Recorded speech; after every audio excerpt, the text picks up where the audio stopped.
आपका स्वागत है जीएस विज़न में। यदि आपने मेरे चैनल को सब्सक्राइब नहीं किया है तो पहले सब्सक्राइब ज़रूर करें और बेल बटन को दबाना ना भूलें।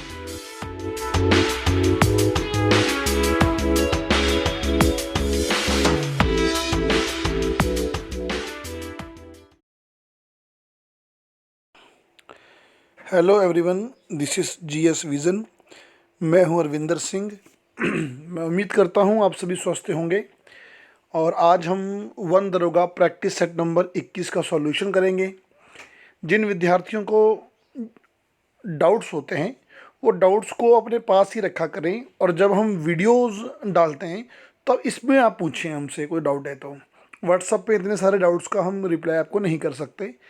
तो क्वेश्चन नंबर 1 है, दलहनी फसलों की जड़ों में कौन सा बैक्टीरिया पाया जाता है? तो जो दलहनी जो पौधे होते हैं इनकी जड़ों में गांठें होती हैं। तो गांठें इनकी नॉक्स होती हैं, तो इनकी गांठों में एक बैक्टीरिया होता है राइजोबियम बैक्टीरिया। तो राइजोबियम बैक्टीरिया जो होता है वो सामान्यतः उन पेड़ पौधों की जड़ों में होता है जिनकी जड़ों में गांठें होती हैं। इनको लेग्यूमिनेसी प्लांट भी कहते हैं, लेग्यूमिनेसी प्लांट। याद रखें कि दलहनी पौधों के साथ जो राइजोबियम बैक्टीरिया है यह सहजीविता के साथ रहता है, जिसको इंग्लिश में बोलते हैं सिम्बायोटिक। सिम्बायोटिक यानी कि सहजीविता के संग रहता है, अर्थात राइजोबियम बैक्टीरिया को रहने के लिए जगह ये पेड़ पौधा देता है और बदले में ये पेड़ उसको नाइट्रोजन देता है। तो राइजोबियम बैक्टीरिया वायुमंडलीय नाइट्रोजन को मिट्टी में मिला देता है। लगभग 1 हेक्टेयर में 50 से 100 किलो नाइट्रोजन राइजोबियम बैक्टीरिया मिला देते हैं। क्वेश्चन नंबर 2, इनमें से कौन सी ओजोन परत कहाँ पाई जाती है? तो आप सभी को पता है ओजोन परत स्ट्रेटोस्फेयर यानी कि समताप मंडल में ही पाई जाती है। ओजोन परत सूर्य की जो यूवी वेव्स हैं यानी कि पराबैंगनी किरणें हैं उसको धरती पर आने से रोकती है। और ज़रा मुझे कमेंट बॉक्स में बताइए कि ओजोन की मोटाई किस से नापते हैं? ओजोन की मोटाई जो है वो किस में नापते हैं? और दूसरा एक और बात ध्यान रखिए कि जो ओजोन है समताप मंडल में ये सूर्य की पराबैंगनी किरणों को रोकती है, तो ये हमारे लिए लाभदायक है। लेकिन एक ओजोन जो है वो आपको क्षोभ मंडल में मिलती है यानी कि ट्रोपोस्फेयर में मिलती है, अर्थात पृथ्वी सतह पर मिलती है जहाँ पर हम लोग रहते हैं। एक ओजोन यहाँ पर भी होती है और यहाँ पर जो ओजोन है वो हानिकारक होती है। कुल ओजोन का 90% जो है वो ओजोन मंडल में है और 10% जो है वो पृथ्वी के धरातल सतह पर है। जो सतह पर जो ओजोन है वो हानिकारक होती है। हानिकारक क्यों होती है आप मुझे कमेंट बॉक्स में कमेंट करके ज़रूर ज़रूर बताएं। क्वेश्चन नंबर 3, एंटी कॉक कीकर का प्रयोग किया जाता है। एंटी कॉक कीकर का प्रयोग जो करते हैं ना वो ऑप्शन डी, दूध दुहाते समय लात मारने वाली गायों को बांधने के लिए करते हैं। इनको बांधा जाता है उससे, उसको एंटी कीकर बोलते हैं। बछड़े को माँ से अलग रखकर पालने की विधि को क्या बोलते हैं? ये सवाल मैंने पहले भी दिया था एक बार। इसको विनिंग सिस्टम बोलते हैं, विनिंग। ऑप्शन बी आएगा। काली मिट्टी का रंग किसकी उपस्थिति के कारण होता है? तो काली मिट्टी का जो रंग काला होता है वो टिटेनिफेरिस, मैग्नेसाइट और ह्यूमस की वजह से होता है, यानी कि ऑप्शन इसमें सी आएगा। काली मिट्टी में मोंट मोरिलोनाइट खनिज पाया जाता है। मोंट मोरिलोनाइट खनिज की वजह से मिट्टी फैलती है और सिकुड़ती है, जिस कारण काली मिट्टी में दरारें पड़ जाती हैं। काली मिट्टी मुख्यतः दक्कन का पठार यानी कि दक्कन प्लेटू और गुजरात वाले क्षेत्र में भारत में मिलती है। काली मिट्टी कपास की खेती के लिए सर्वाधिक उपयुक्त होती है। अगला है, कृषि उत्पादों की कोटि यानी कि क्वालिटी किस प्रकार निर्धारित की जाती है? तो कृषि उत्पादों की क्वालिटी एगमार्क द्वारा निर्धारित की जाती है। एगमार्क, इसका भारत में पहली बार उपयोग जो कृषि उत्पाद में किया गया था वो 1937 में हुआ और 1986 में जो एगमार्क था इसमें कुछ संशोधन भी किया गया। अगला है क्वेश्चन नंबर 7, भारत में खरीफ की फसल की कटाई जो होती कब होती है? सितंबर अक्टूबर में होती है। ध्यान रखिए, खरीफ फसल में आपका मुख्यतः धान आता है ना, और इसकी जो कटाई होती है सितंबर अक्टूबर तक हो जाती है। अगला है, इनमें से कौन सी एक ग्रीन हाउस गैस है? तो ग्रीन हाउस गैस जो है वो नाइट्रस ऑक्साइड आपका है यानी कि N2O। N2O एक ग्रीन हाउस गैस है, इसको लाफिंग गैस भी कहते हैं। N2O नेचुरल रूप में मिट्टी में पाई जाती है और N2O जो गैस है वो ओजोन परत को भी नुकसान पहुंचाती है। N2O गैस जो है वो ग्लोबल वार्मिंग में सहयोग करती, ग्लोबल वार्मिंग के लिए उत्तरदायी गैस है। ग्लोबल वार्मिंग में सबसे अधिक योगदान कार्बन डाइऑक्साइड का है, चूंकि कार्बन डाइऑक्साइड की मात्रा अधिक है। लेकिन N2O की जो हीटिंग कैपेसिटी है, हीटिंग कैपेसिटी मतलब तो अगर बोले तो वैश्विक ऊष्मन क्षमता जो है हीटिंग कैपेसिटी, तो N2O की हीटिंग कैपेसिटी CO2 की तुलना में 270 गुना है। यानी कि जितने CO2 के 270 पार्टिकल अर्थ को हीट करेंगे, उतने में N2O का एक पार्टिकल अर्थ को हीट देगा। सोपान कृषि स्टेप फार्मिंग कहाँ पाई जाती है? पहाड़ों की ढलानों पर पाई जाती है। पहाड़ों की ढलानों पर मुख्यतः सोपान कृषि आपको मिलेगी, पहाड़ी क्षेत्र में ऐसे ही होता है। और समोच्च खेती क्या होती है, यानी कि कंटूर फार्मिंग क्या होती है? कंटूर फार्मिंग आप मुझे कमेंट बॉक्स में कमेंट करके बताइए। अगला है कुनैन किस पेड़ से प्राप्त होता है, यानी कि दालचीनी। दालचीनी जो होता है वो सिनकोना पेड़ से प्राप्त होता है। सिनकोना पेड़ मुख्यतः श्रीलंका में पाया जाता है और भारत में मुख्यतः केरला में पाया जाता है। इसी पेड़ के वर्ग का एक और पेड़ होता है जिससे आपको तेज पत्ता मिलता है। तेज पत्ता और दालचीनी दोनों का प्रयोग आप गर्म मसाले के रूप में करते हैं।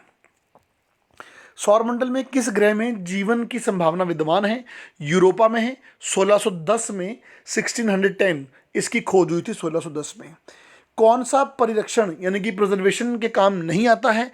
हाइड्रोक्लोरिक अम्ल जो है वो काम नहीं आता, बाकी सारे काम आते हैं। 10% का नियम देने वाले वैज्ञानिक कौन थे? तो लिंडमान थे। 10% का नियम इन्होंने दिया था।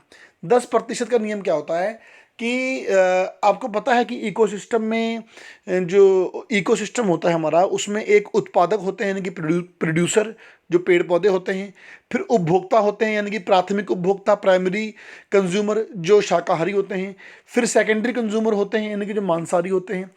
तो लिंडमान ने ये रूल दिया कि जो देखिए सबसे पहले जो सूर्य से ऊर्जा आती है वो पेड़ पौधों को प्राप्त होती है।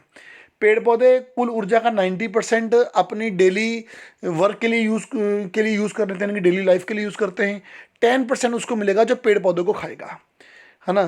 तो मतलब 90% पेड़ पौधों के पास, 10% आगे जाएगा। तो पेड़ पौधों के पास जो आया उसको बोलते हैं GPP, ग्रॉस प्राइमरी प्रोडक्शन। जिन लोगों को नहीं पता, मैं इकोसिस्टम पे वीडियो लेके आऊँगा तब आप इसको पढ़िएगा। फिर जो शाकाहारी पेड़ पौधों को खाते हैं, तो शाकाहारियों को पेड़ पौधों से ओनली 10% मिला। तो 10% मिला, तो जो 10% मिला ना, उसका भी 90% जो है वो शाकाहारी अपने डेली लाइफ में, डेली रूटीन में यूज़ करते हैं। 10% उसको मिलेगा जो इनको खाएगा, यानी कि मांसाहारी। इसको NPP, नेट प्राइमरी प्रोडक्शन भी कहते हैं। अगला क्वेश्चन है सस्टेनेबल डेवलपमेंट पर संयुक्त राष्ट्रीय आयोग का जून 2012 में सम्मेलन कहाँ पे हुआ था? तो जून 2012 में रियो डी जेनेरो में हुआ था। आप लोगों को पता है कि पहली बार कब हुआ था? 1992 में हुआ था, तब भी रियो डी जेनेरो में हुआ था। तो 2012 में रियो डी जेनेरो में हुआ, फिर से हुआ। इसको Rio+20 भी कहते हैं। ध्यान रखिए, 1992 सस्टेनेबल डेवलपमेंट पर जो सम्मेलन हुआ था वो रियो में हुआ था। 2012 में भी रियो में हुआ। 2012 रियो को जो रियो समिट है इसको Rio+20 भी कहते हैं। मुझे कमेंट बॉक्स में कमेंट करके बताइए कि Rio+10 किसे कहते हैं। और एक और कमेंट कीजिए कि जो कॉप है, COP कॉप, ये कॉप कॉन्सेप्ट क्या है? ये इन्वायरमेंट में कॉप कॉन्सेप्ट क्या है और इसकी शुरुआत कब से होती है? पेरिस सहमति पर या पेरिस सहमति को कब स्वीकार किया गया था? 2015 में। पेरिस जो है वो फ्रांस की राजधानी है। ग्लोबल वार्मिंग पर एक समझौता हुआ था पेरिस में 2015 में, जिस पर भारत ने हस्ताक्षर 2 अक्टूबर 2016 को किए थे। अगला प्रश्न है कि पर्यावरण एवं वन मंत्रालय की स्थापना कब की गई थी? 1985 में हुई थी। 1985 में इसकी स्थापना हुई है और इसका मुख्यालय जोरबाग रोड नई दिल्ली में है। भारत में स्वतंत्रता के बाद प्रथम राष्ट्रीय वन नीति कब आई थी? तो प्रथम राष्ट्रीय वन नीति 1952 में आई थी, जिसके अनुसार भारत के 33%, 33% पार्ट पर वनों का होना आवश्यक है। भारत की प्रथम वन नीति अंग्रेजों के समय 1894 1894 में आई थी। ICAR स्थापना दिवस कब मनाया जाता है? ICAR स्थापना दिवस 16 जुलाई को मनाया जाता है, क्योंकि ICAR की स्थापना 1929 में 16 जुलाई 1929 को हुई थी। इसका नाम imperial council of agriculture research था। 1947 आज़ादी के बाद इसका नाम हो गया Indian council of agriculture research. प्रधानमंत्री फसल बीमा योजना की शुरुआत भारत में कब होती है? तो प्रधानमंत्री फसल बीमा योजना की शुरुआत 18 फरवरी 2016 को होती है। बच्चों, मैंने PMFBY इसलिए लिखा है क्योंकि बहुत एग्ज़ाम में इसको ऐसे ही लिखा गया है, ये इसकी शॉर्ट फॉर्म है। प्रधानमंत्री फसल बीमा योजना की शुरुआत 18 फरवरी 2016 को हुई। इसके अंतर्गत यदि आप अपनी फसल का बीमा करवाना चाहते हैं तो आप अपनी फसल का बीमा करवा सकते हैं। किसी प्राकृतिक आपदा की वजह से यदि आपकी फसल चौपट होती है तो सरकार आपको मुआवजा देगी, लेकिन इसके बदले आपको एक प्रीमियम राशि का भुगतान करना पड़ेगा। प्रीमियम राशि भुगतान खरीफ की जो फसल होती है, खरीफ फसल, उसका 2% होता है, रबी की फसल का 1.5% होता है और बागवानी और नकदी फसलों में 5% तक होता है। किस फसल को कैमल क्रॉप कहते हैं? कैमल क्रॉप बोलते हैं ज्वार को, क्योंकि ज्वार लंबी अवधि तक सूखा सहन कर सकता है, इसलिए ज्वार की फसल को कैमल क्रॉप भी कहते हैं। ज्वार को मोटे अनाजों का राजा भी कहते हैं। और एक बात और ध्यान रखिए कि ज्वार को पशुओं को तभी खिलाइए जब उसमें लगभग 50% फूल आ जाए। 50% फूल आने के बाद ही पशुओं को खिलाइए, उससे पहले मत खिलाइए। उससे पहले खिलाने पर ये थोड़ा एसिडिक होता है। किसकी वजह से होता है, मैंने आप लोगों को एक बार पढ़ाया था, जिनको याद है वो कमेंट बॉक्स में कमेंट करके बताइए। फैसियोलस ऑरेंज नाम से किस फसल को जाना जाता है? तो ये सवाल देखिए बहुत बढ़िया सवाल है, आजकल के पैटर्न पे सवाल है। आजकल ना कोई भी फसल, कोई भी जगह, कुछ भी हो, उसके ना अदर नाम या इंग्लिश में नाम पूछता है। तो फैसिलिस ऑरस जो है वो हम बोलते हैं मूंग को। अब मूंग तो ऑप्शन में है नहीं, तो जो हिंदी मीडियम वाले विद्यार्थी हैं उनको सारे नाम इंग्लिश में भी याद होने चाहिए, यानी कि green gram, option A green gram या गोल्डन ग्राम या मूंग को फैसियोलस ऑरेंज भी कहते हैं। एक बात और ध्यान रखना कि जो मूंग यानी कि ग्रीन ग्राम की फसल है, इसको कैच क्रॉप भी कहते हैं। कैच क्रॉप ऐसी फसल होती है जो दो मुख्य फसलों के बीच की अवधि में उगाई जाती है। जो दो मुख्य फसलों की बीच की अवधि में उगाई जाती है उसको हम कैच क्रॉप कहते हैं। और इसके बाद जो ब्लैक ग्राम है ये उड़द को बोलते हैं। लेंटिल जो बोलते हैं ये मैसूर को बोलते हैं। तो दालों के नाम आप इंग्लिश में भी जरूर याद रखें। क्वेश्चन नंबर 22, भारत में सर्वाधिक चीनी मिल पूछी है, चीनी नहीं पूछी है। सर्वाधिक चीनी मिल महाराष्ट्र में है 195 और यूपी में है 155। और अगर आपसे पूछता कि सर्वाधिक चीनी कहाँ होती है, देन मैं यूपी पे टिक करता। सर्वाधिक गन्ना यूपी में होता है। सर्वाधिक गन्ने का प्रति हेक्टेयर उत्पादन तमिलनाडु में होता है। विश्व में सर्वाधिक गन्ना और सर्वाधिक चीनी जो होती है वो ब्राज़ील में होती है। विश्व में चीनी बंदरगाह किसे बोलते हैं? ब्राज़ील में रेसिफ बंदरगाह को चीनी बंदरगाह बोलते हैं। कपास में पाया जाने वाला टॉक्सिक एलिमेंट कौन सा होता है? गॉसिपॉल। मैंने पहले भी पढ़ाया था कि गॉसिपॉल होता है। इसके अलावा जो रिसिनोलिक है ये अरंडी में पाया जाता है। और इसके अलावा जो लिनोलिक अमीनो एसिड है ये सूरजमुखी में यानी कि सनफ्लावर में पाया जाता है। किसे किसान मित्र कहते हैं? केंचुए को कहते हैं केंचुआ, इसे किसान मित्र कहते हैं। अरस्तु ने केंचुए को धरती की आंत कहा। डार्विन ने केंचुए को भूमि की उपजता का बैरोमीटर कहा, यानी कि बैरोमीटर ऑफ लैंड प्रोडक्टिविटी। केंचुए जो हैं ये अनेक तरीके की खाद बना देते हैं किसान के लिए, इसलिए इसको किसान मित्र बोलते हैं। FMD का प्रकोप किस ऋतु में होता है? FMD का प्रकोप मुख्यतः बसंत ऋतु में होता है। FMD रोग का की फुल फॉर्म क्या है? आप लोगों ने खोजी होगी, मुझे कमेंट बॉक्स में कमेंट करके जरूर बताएं। FMD रोग के अन्य नाम खुरपका रोग, मुंहपका रोग और एफ्थस ज्वर, ये इसमें रोग इसके अन्य नाम हैं। ये मुख्यतः उन पशुओं को होता है जो पशु जुगाली करते हैं। ऐसे पशुओं के मुंह से लार बहती है, पशु लंगड़ाता है और पशु जब चलता है तो जमीन पर अपने पैर को पटकता है। इसका फुल फॉर्म मुझे कमेंट बॉक्स में बताइए। भैंस के बच्चा देने की क्रिया काविंग कहलाती है। ऑप्शन ए मैं पढ़ा चुका हूँ, मैंने इस पर वीडियो भी जारी किया था, एक बहुत बढ़िया आपको लिस्ट बना के दी थी, आपको वो नोट करना था। तो भैंस के बच्चा देने की क्रिया काविंग कहलाती है, भेड़ के बच्चा देने की क्रिया लैम्बिंग कहलाती है, बकरी के बच्चा देने की क्रिया कीडिंग कहलाती है, मुर्गी के अंडा देने की क्रिया हैचिंग कहलाती है। टोंगनवर का दूध जो है वो लगभग कितना है, तो लगभग 5 से 6 किलो है। दूध के लिए विश्व प्रसिद्ध है टोंगनवर्ग। स्विट्जरलैंड की एक नस्ल है, स्विट्जरलैंड में बकरी की नस्ल है टोंगनवर्ग, और एक ऐसी बकरी की नस्ल जिसमें सींग नहीं होते हैं, सींग मतलब हॉर्न। किस बकरी को क्वीन ऑफ मिल्क कहते हैं, ये सवाल पहले भी मैंने पढ़ाया था आप लोगों को। सानेन, सानेन बकरी को दूध की रानी यानी कि क्वीन ऑफ मिल्क भी कहते हैं। एक और सवाल बहुत महत्वपूर्ण बनता है कि बकरी की ऐसी कौन सी नस्ल है जहां नर और मादा दोनों में दाढ़ी होती है, तो नर और मादा दोनों में दाढ़ी सानेन में ही होती है। उत्तराखंड राज्य में सेरिकल्चर विभाग की स्थापना कब हुई थी, सेरिकल्चर विभाग की स्थापना 2001 में हुई थी। अधिकांश लोग वर्ष 2000 पर टिक करते हैं, लेकिन स्थापना 2001 में होती है। अगला है, उत्तराखंड में अहिल्याबाई होलकर योजना का संबंध किससे है, भेड़ से यस, बकरी से यस, दोनों से यस, दोनों से है, ऑप्शन सी आएगा। इस योजना के अंतर्गत राज्य में प्रतिवर्ष 200 भेड़ और सॉरी प्रतिवर्ष 200, हाँ 200 भेड़ और 400 बकरी इकाइयों की स्थापना करना है। तो ये तो था आपका इन्वायरमेंट, एग्रीकल्चर और पशुपालन से संबंधित प्रश्न। इसके बाद विश्वनोई सर आपको साइंस से संबंधित प्रश्न कराएंगे। आप लोगों को वीडियो पसंद आता है तो आप शेयर जरूर कर दें। चलिए शेयर नहीं करना, अगर आपकी नहीं इच्छा है कोई बात नहीं, लाइक तो कर दिया करें। चलो मान लिया कि अगर आप लाइक भी नहीं कर रहे, शेयर भी नहीं कर रहे, तो जो सवाल पूछे हैं उनके कमेंट तो एटलीस्ट कर दें।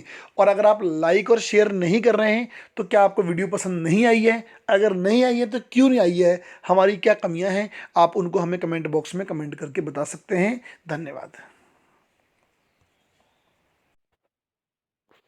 आशा करता हूँ आप सब अच्छे हैं और बढ़िया से पढ़ रहे हैं।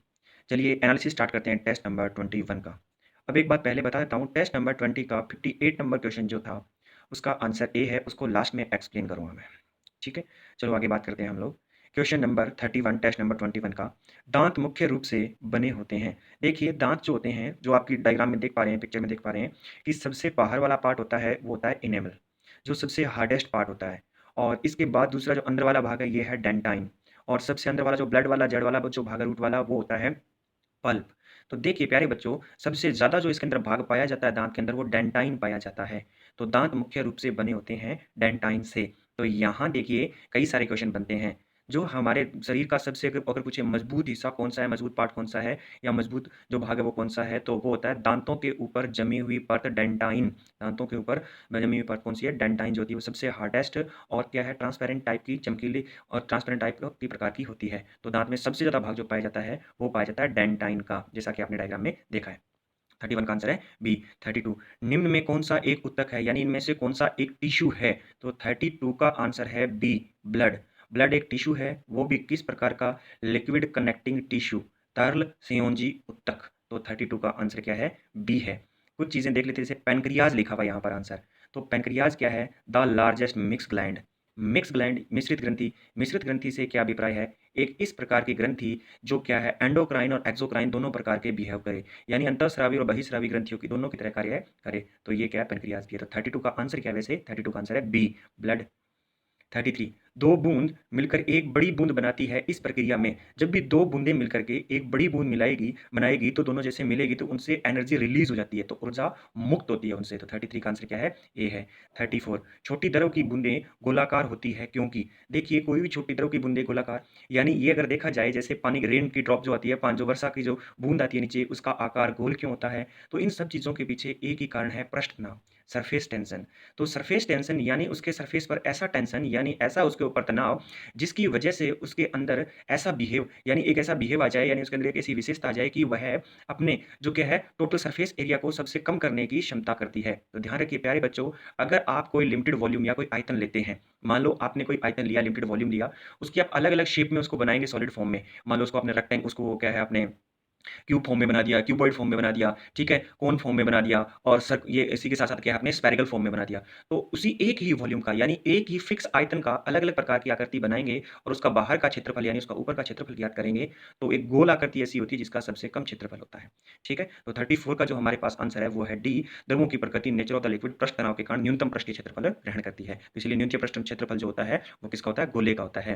तो 34 का डी आंसर है, डी फॉर डॉक्टर। 35, जल की सतह पर एक सुई तैरती है, तो इसका कारण भी क्या है, इसका कारण भी क्या है, सरफेस टेंशन पृष्ठ तनाव है। ठीक है, 35 का ए। 36, वह प्रक्रिया जिसमें नाभिक संयुक्त होकर यानी कंबाइन होकर एक नया नाभिक बनाते हैं तथा ऊर्जा विमोचित करते हैं, तो उस क्रिया को कहा जाता है संलयन क्रिया कहलाती है। जो ये क्रिया कहलाती है ये क्या है, संलयन क्रिया कहलाती है। और ये कहाँ होती है ये नाभिकीय संलयन क्रिया, तो ये हमारे सूर्य के केंद्र में होती है नाभिकीय संलयन क्रिया। तो अगर ये पूछा जाए सूर्य जो ऊर्जा है वो किस क्रिया के द्वारा या किस रिएक्शन के द्वारा क्या है रिलीज करता है, तो वो क्या संलयन क्रिया के द्वारा, नाभिकीय संलयन क्रिया के। 36 का आंसर क्या है, ये है। 37, सूर्य में ऊर्जा जनित होती है मुख्यतः, तो अभी बताया था। देखिए संलयन क्रिया में होता क्या, सूर्य के अंदर क्या संलयन द्वारा होती है, और कौन सा संलयन, 4 हाइड्रोजन मिलकर के एक हीलियम का निर्माण करते हैं, तो उससे क्या बहुत अधिक मात्रा में ऊर्जा रिलीज होती है। तो हाइड्रोजन के परमाणुओं के संलयन द्वारा क्या होता है, सूर्य की जो ऊर्जा जनित होती है यानी सूर्य की एनर्जी रिलीज होती है या प्रोड्यूस होती है। 37 का क्या है, सी आंसर है। 38, लैपिस लेलुची किसका अयस्क है और है, तो देखिए पहले अयस्क क्या और क्या होता है, तो देखिए जो मिनरल्स होते हैं जो खनिज होते हैं, तो अयस्क क्या, अयस्क वह खनिज है जिनसे क्या है सुविधा और लाभ के लिए मेटल निकाला जाता है, यानी अयस्क से क्या है मेटल या धातु को निकाला जाता है, उसे क्या कहते हैं, अयस्क कहते हैं। तो ये अगर मेनली देखा जाए तो जो अयस्क होते हैं और होते कितने टाइप के होते हैं, 4 टाइप्स के होते हैं, ऑक्साइड, सल्फाइड, हैलाइड, कार्बोनेट और, तो ये 4 प्रकार के होते हैं। ठीक है, तो 38 का आंसर जो है लैपिस लेलुजी किसका अयस्क है, एल्यूमिनियम का। 38 का आंसर क्या है, सी है। 39, आयरन का सबसे शुद्धतम प्योर रूप कौन सा है, यानी लोहे का सबसे शुद्धतम प्योर रूप कौन सा है, तो इसका होता है सबसे शुद्धतम रूप पिटवा आयरन यानी पिटवा लोहा। तो 39 का आंसर क्या है, ए आंसर है। 40, क्लोरोफिल की संरचना में कौन सा तत्व या एलिमेंट सम्मिलित होता है, तो ये क्या है, फोटोसिंथेसिस के दौरान हम लोग पढ़ते हैं कि जो ग्रीन कलर की जो लीव्स पत्तियां होती है हरे कलर की, उनमें क्लोरोफिल पाया जाता है, और उस क्लोरोफिल के अंदर मैग्नीशियम नामक एलिमेंट या तत्व पाया जाता है जिसके द्वारा क्या है प्रकाश संश्लेषण की क्रिया संपन्न होती है। तो यहाँ अगर देखा जाए तो उसमें क्या पाया जाता है, मैग्नीशियम पाया जाता है। तो 40 नंबर क्वेश्चन में क्लोरोफिल की संरचना में या स्ट्रक्चर में जो एलिमेंट सम्मिलित है पाया जाता है वो कौन सा है, मैग्नीशियम। 40 का क्या है, सी है। 41, अम्ल वर्षा एसिड रेन का कारण क्या है, तो एसिड रेन क्या है, नाइट्रोजन ऑक्साइड और सल्फर ऑक्साइड दोनों के द्वारा ही होती है। तो 41 का आंसर क्या हो गया, सी हो गया। जल एक यौगिक है किसने प्रमाणित किया, यौगिक की डेफिनेशन कई बार बता चुका हूं कि जब क्या है दो एलिमेंट या दो तत्व क्या है एक फिक्स रेशियो एक निश्चित अनुपात के अंदर क्या है मिला करके जो एक नई चीज बनती है, नया पदार्थ जो बनता है वो क्या कहलाता है, कंपाउंड यानी वो क्या कहलाता है, यौगिक कहलाता है। तो जल क्या है, हाइड्रोजन और ऑक्सीजन से मिलकर के बना है, दो हाइड्रोजन के मोलिकुल एक ऑक्सीजन का मोलिकुल मिलकर के क्या करते हैं, जल का निर्माण करते हैं। तो ये देखा जाए तो हमारे पास क्या है, जो क्या समान अनुपात में, ये नहीं कि 4 हाइड्रोजन मिलकर के और एक ऑक्सीजन मिलकर के जल का निर्माण कर देंगे, तो इनका क्या है कि फिक्स रेशियो फिक्स अनुपात है, जैसे हाइड्रोजन और ऑक्सीजन को 1:8 में इनका जो अनुपात आता है उसमें मिक्स किया जाए तो क्या होता है, यौगिक का कंपाउंड का निर्माण होता है। तो ये कैवेंडिश नामक साइंटिस्ट ने किया था। 42 का डी है। 43, स्टार्च के पाचन में कौन सा एंजाइम सहायक है, यानी स्टार्च के पाचन में कौन सा एंजाइम सहायक है, तो डायस्टेज। कौन सा है, डायस्टेज सी। 43 का आंसर क्या है, सी है। अब देखिए लाइपेज जो होता है, लाइपेज लिपिड्स को पचाने में सहायक होता है यानी वसा के पाचन में। ट्रिप्सिन, जिनके पीछे सिन रूट वर्ड लगा हो वो प्रोटीन के पाचन के काम आते हैं। ट्रिप्सिन क्या, प्रोटीन का पाचन के। पैप्सिन, पैप्सिन भी क्या क्या प्रोटीन के पाचन के काम आता है। तो स्टार्च के डाइजेशन के लिए कौन सा एंजाइम सहायक है, डायस्टेज। 43 का आंसर क्या है यहाँ पर, 43 का आंसर है सी। 44 नंबर क्वेश्चन, ऐच्छिक पेशी जो क्या है वॉलेंट्री मसल्स पाई जाती है, इसका आंसर कल की तरह आज भी आप पर छोड़ा जा रहा है। कल के 58 नंबर क्वेश्चन का आंसर आज बताया जाएगा एंड में, और इसका आंसर आपको कल बताया जाएगा। आपको आज इसका आंसर कमेंट बॉक्स में देना है। देखिए प्यारे बच्चों, अगर आप खुद कुछ निकालना सीखना नहीं सीखेंगे, गूगल करना नहीं सीखेंगे, तो ये है कि आप अपने आप को दूसरे लोगों से बहुत पछाड़ लेंगे। कंपटीशन में बने रहने के लिए ये चीज़ें करना बहुत ज़रूरी है। तो ठीक है, आज लास्ट में कल वाले 58 का आंसर मिल जाएगा। इसका आंसर आप कमेंट बॉक्स में देंगे। कल वाले 58 का सिर्फ 2 या 3 बच्चों ने आंसर दिया, जो एक बहुत ही शर्मनाक बात है। 44 आंसर आप देंगे। स्तनपाइयों में मैमल्स की त्वचा के नीचे वसा किस रूप में संचित होती है, तो वो टिश्यू के रूप में नीचे पाई जाती है। तो इसका आंसर हो गया फैट टिश्यू यानी वसा उत्तक के रूप में। 45 का आंसर है डी फॉर बॉल। 46, एक मोटे आदमी के शरीर में मोटापन होता है निम्न में से किसकी वृद्धि के कारण, तो वो क्या फैटी टिश्यू के कारण ही क्या उसमें मोटापन होता है। तो 46 का आंसर क्या है, सी है। निम्न में कौन सा शरीर को गर्म रखने के लिए उत्तरदायी है, तो वो भी है फैट टिश्यू। तो 47 का आंसर है सी। परंतु कुछ मेरे प्यारे बच्चों को यह डाउट होगा कि आंसर इसका डी है।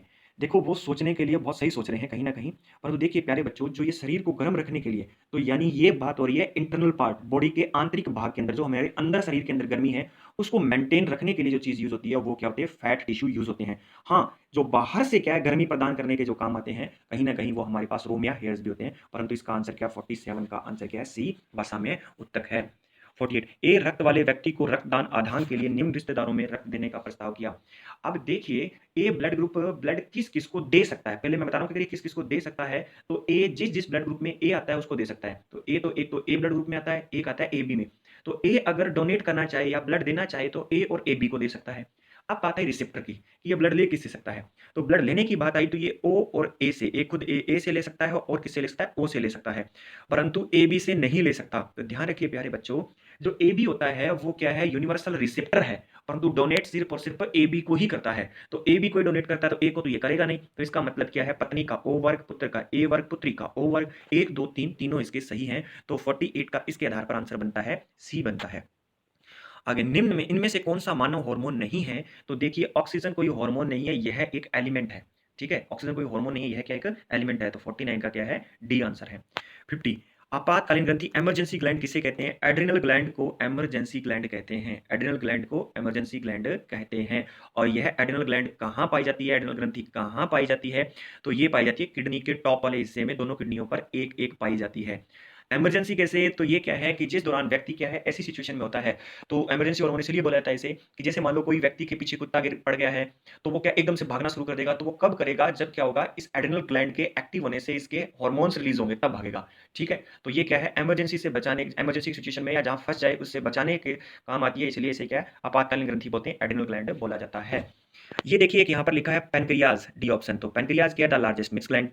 थायराइड क्या है, अगर थायराइड के बारे में बात की जाए तो ध्यान रखिए प्यारे बच्चों, ये द लार्जेस्ट एंडोक्राइन ग्लैंड है, यानी सबसे क्या है, सबसे बड़ी आंतरिक ग्रंथि पूछी जाए तो कौन सी है, थायराइड। सबसे बड़ी मिश्रित ग्रंथि पूछी जाए तो कौन सी है, अग्नाशय। सबसे बड़ी ग्रंथि पूछी जाए तो कौन सी है, लीवर। और अब यहाँ पर एक थाइमस भी लिखा है। तो ये थाइमस जो है टी लिम्फोसाइट का निर्माण करती है, जो डब्ल्यूबीसी होती है ना, टी लिम्फोसाइट है, उसका निर्माण थाइमस ग्लैंड के द्वारा भी होता है। तो ध्यान रखिए अगर ये कोई आए कि हमारे शरीर में प्रतिरक्षी के रूप में कार्य कौन करती है, तो डब्ल्यूबीसी का निर्माण हमारे पास थाइमस ग्लैंड से भी होता है। तो यहाँ पर हमें इसका भी याद रखना आपको। ठीक है, तो 50 का आंसर है बी।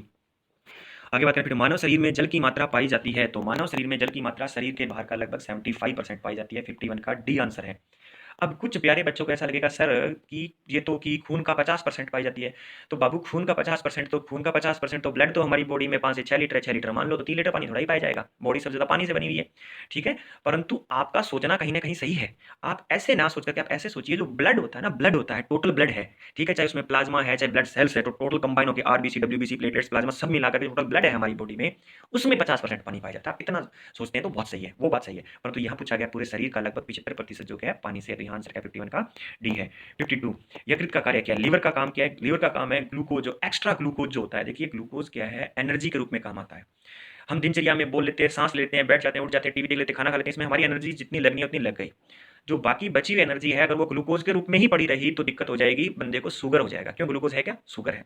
तो लीवर क्या करता है, इस एक्स्ट्रा ग्लूकोज को ग्लाइकोजन में कन्वर्ट करके अपने पास में रख लेता है, स्टोर कर लेता है। ठीक है, तो लीवर का काम क्या है, ग्लूकोज को ग्लाइकोजन के रूप में बदलना। 52 का आंसर क्या है, सी है। 53 वह माध्यम जिसके द्वारा लार टाइलिन सक्रिय होती है।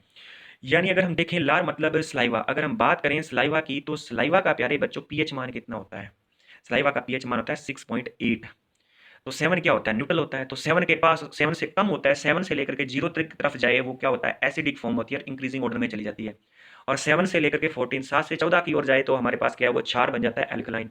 तो 7 से कम होता जा रहा है, 6.8 7 से क्या जस्ट कम ही है। तो ये क्या हल्का अम्लीय है, यानी लाइट एसिडिक फॉर्म से क्या होता है, टाइलिन नामक एंजाइम जो लार में पाया जाता है वो क्या है, एक्टिव होता है। और इसका कार्य क्या है, इसका कार्य स्टार्च को ब्रेक डाउन करना, यानी मंड को छोटे छोटे छोटे भागों में तोड़ना और उसका 30% पाचन कर देना। तो देखिए 30% उसका पाचन भी कर देता है। तोड़ने का मतलब ये है, देखो प्यारे बच्चों, किसी बड़ी चीजों को छोटे छोटे पार्ट में तोड़ देना, किसी बड़े कमरे को तोड़ करके एक एक ईंट निकाल देना। और 30% पाचन से मतलब ये है कि जो जितना तोड़ा है उसमें से 30% भाग को पूरी तरह ग्रिंड करके उसको डाइजेस्ट ही कर दिया है। तो ध्यान रखिए, जो टाइलिन होता है वो क्या है, स्टार्च का ब्रेक डाउन करता है और 30% स्टार्च को क्या करता है, ग्लूकोज के रूप में क्या है, उसको क्या करता है, डाइजेस्ट भी कर देता है। तो 53 का आंसर क्या है, डी ऑप्शन है हमारे पास। 54 वसा का पाचन होकर बनता है। देखिए जो क्या है, फैट फैट डाइजेस्ट होकर के अगर देखा जाए तो क्या बनता है, फैटी एसिड और ग्लिसरॉल में कन्वर्ट होता है। तो 54 का आंसर है सी।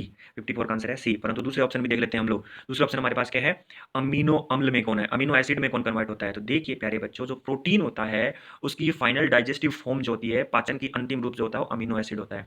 नीचे लिखा है ग्लूकोज, ग्लूकोज का जो क्या है कार्बोहाइड्रेट्स यानी स्टार्च, स्टार्च भी क्या कार्बोहाइड्रेट्स का ही रूप है एक, ठीक है। स्टार्च और कार्बोहाइड्रेट्स का जो अंतिम पाचन जो रूप होता है वो क्या होता है, ग्लूकोज होता है। तो फैट का क्या गया, फैटी एसिड एंड ग्लिसरॉल होता है। तो आंसर क्या है 54 का सी। 55, निम्न में किस में अधिक ऊष्मीयमान कैलोरीफिक वैल्यू होती है, वो होती है हाइड्रोजन के अंदर। 55 का ए 141.7 मेगाजूल केजी होती है। 56, निम्न में से किसे बुरा कोयला कहते हैं। तो वो कहते हैं लिग्नाइट को। वो क्या कहते हैं, किसे कहते हैं, लिग्नाइट को बुरा कोयला कहा जाता है। तो 56 का क्या है बी आंसर। 57, आरएनए पाया जाता है। तो आरएनए किस में पाया जाता है, तो आरएनए पाया जाता है राइबोसोम्स में। क्यों, क्योंकि राइबोसोम्स का निर्माण ही आरआरएनए प्लस में क्या है, प्रोटीन से होता है। आरआरएनए का मतलब क्या है, राइबोसोमल आरएनए। तो क्या है, जो आरएनए पाया जाता है राइबोसोम्स में। 57 का आंसर क्या है, डी है। 58, हीमोफीलिया रोग से ग्रसित व्यक्ति के लक्षण क्या है। देखिए प्यारे बच्चों, यह एक जेनेटिक डिजीज है। ये एक जेनेटिक डिजीज है, और वो भी क्या है, जो कैरेक्टर लिंक्स होते हैं, जो सेक्स कैरेक्टर लिंक्स होते हैं, उनके डिस्ट्रॉय होने से हो जाती है। तो एक्स कैरेक्टर जो क्या है, एक्स कैरेक्टर क्या है कि आपने एक नाम सुना होगा 23वीं जोड़ी गुणसूत्र, वो क्या है, लिंग गुणसूत्र कहलाता है। उसमें पुरुष होता है, उसमें क्या है एक्स वाई, उसमें क्या है एक्स और वाई होते हैं, महिला में एक्स एक्स होते हैं। तो जो उस लिंग गुणसूत्र में से क्या है, जब एक्स गुणसूत्र एक्स और वाई में या एक्स एक्स में, या तो एक्स वाई में एक एक्स है वो, या एक्स एक्स में दोनों के दोनों एक्स क्या है, जब खराब हो जाए, डिफेक्टिव हो जाए, तो क्या हीमोफीलिया क्या हो जाता है और नेक्स्ट जनरेशन में चला जाता है। तो इससे होता क्या है, रक्त का बहना बंद नहीं होता, ब्लड क्लॉटिंग नहीं हो पाती है। तो 58 का आंसर है बी। 59, इंसुलिन की कमी से होता है। तो इंसुलिन की कमी से डायबिटीज हो जाता है। इंसुलिन की कमी से क्या होता है, डायबिटीज, यानी 59 का सी ऑप्शन। आप नीचे कमेंट बॉक्स में ये बताएंगे इंसुलिन की खोज किसने की थी। आप ये बताएंगे इंसुलिन की खोज किसने की थी, और सबसे पहले इंसुलिन को किस और किस पौधे में से इंसुलिन निकाला जाता है। 60 नंबर, मच्छर द्वारा होने वाले रोग। तो मच्छर द्वारा क्या, मलेरिया भी होता है, डेंगू भी होता है, येलो फीवर भी होता है। तो इसका आंसर 60 का क्या है, उपयुक्त सभी। तो अब ये मलेरिया की बात करें, तो मलेरिया के बारे में सबसे पहले 1880 में चार्ल्स लुई अल्फोंस लेवरी नामक वैज्ञानिक ने इस पे स्टडी की थी। और मादा मच्छर एनोफ्लिस क्या है, इसके द्वारा फैलती है, ठीक है। और इस मच्छर में क्या है, प्लाज्मोडियम नाम का परजीवी पाया जाता है, जो क्या मच्छर काटने के दौरान मनुष्य के रक्त में छोड़ देता है, फैल करके व्यक्ति को क्या मलेरिया हो जाता है। तो अब डेंगू जो होता है ये एंडीज मच्छर से होता है। तो आप बताएंगे येलो फीवर किस मच्छर के द्वारा होता है। तो ये अपना यहाँ पर एनालिसिस हुआ कंप्लीट। अब हम बात करते हैं कल के टेस्ट नंबर 20 के क्वेश्चन नंबर 58। क्वेश्चन नंबर 58 जो था वो हमारे पास था, अगर क्या वायुमंडल ना होता, ये क्या क्वेश्चन था, अगर क्या वायुमंडल ना होता, एटमॉस्फेयर ना होता, तो दिन की अवधि क्या होती। तो प्यारे बच्चों, दिन की अवधि जो अब है उससे कम होती। आंसर 58 का क्या हो गया, ए। अब कुछ लोग कहेंगे ये ऐसा कैसे। तो देखिए प्यारे बच्चों, हमने फिजिक्स में कॉन्सेप्ट पढ़ा है। वो कौन सा कॉन्सेप्ट पढ़ा है, वो हमने पढ़ा है रिफ्रैक्शन, यानी अपवर्तन, लाइट रिफ्रैक्शन, यानी प्रकाश का अपवर्तन। उसके कारण क्या है, दिन की अवधि क्या ज्यादा हो रही है। अब कैसे, तो देखिए प्यारे बच्चों, हमने यहाँ पर फिजिक्स में एक लाइट चैप्टर के अंदर एक चीज और भी पढ़ी है, क्वेश्चन के रूप में भी पढ़ते आ रहे हैं, कि जो सूर्य है वो क्या है, उदय होने से कुछ समय पहले ही दिखाई देना शुरू हो जाता है, और अस्त होने के यानी छिपने के कुछ समय बाद तक भी दिखाई देता है। तो उसका कारण क्या है, उसका कारण है प्रकाश का अपवर्तन। तो ये प्रकाश का अपवर्तन होगा कब, ये तभी होगा जब दो मीडियम हो जाएंगे। और अगर प्यारे बच्चों एटमॉस्फेयर नहीं होगा अर्थ पर, तो अगर अर्थ पर एटमॉस्फेयर नहीं होगा तो कोई मीडियम ही नहीं है, वैक्यूम हो जाएगा। सन से लेकर के अर्थ के सरफेस तक टोटल तक क्या हो जाएगा, वैक्यूम हो जाएगा, यानी निर्वात हो जाएगा। यानी एक ही माध्यम है, वो माध्यम ही नहीं है, सिर्फ और सिर्फ निर्वात रहेगा। तो जब भी अपवर्तन होता है तो वो कब होता है, दो माध्यम के बीच में प्रकाश का क्या रिफ्रैक्शन होता है, लाइट का रिफ्रैक्शन होता है। तो अगर रिफ्रैक्शन की वजह से सूरज उगने से पहले ही दिखाई देना आरंभ हो जाता है और अस्त होने के कुछ समय बाद तक भी दिखाई देता है, तो इससे दिन की अवधि बढ़ गई, ठीक है। और अगर रिफ्रैक्शन होगा ही नहीं तो एग्जैक्ट टाइम पे ही उगेगा और एग्जैक्ट टाइम पे ही अस्त होगा, तो वो क्या होगा, जो 2 मिनट पहले, 2 मिनट कुछ सेकंड पहले, 2 मिनट कुछ सेकंड बाद वाला जो एक्स्ट्रा टाइम जो बढ़ रहा है वो खत्म हो जाए। तो लगभग क्या है, 4 मिनट ये करीबन क्या है, दिन की अवधि क्या है, कम हो जाएगी। तो 2 या 3 या 4 बच्चों ने इसके जवाब दिए, बहुत ही अच्छा। उन बच्चों को मैं बोलता हूँ बहुत बढ़िया, आप ऐसा ही करते रहिए, आप अपने नॉलेज को शेयर करते रहिए। आप सबसे अच्छे बच्चे हैं, आपका सिलेक्शन तो जरूर ही होगा, ठीक है। धन्यवाद। और जो आज का क्वेश्चन है उसका जवाब कल में मिलेगा।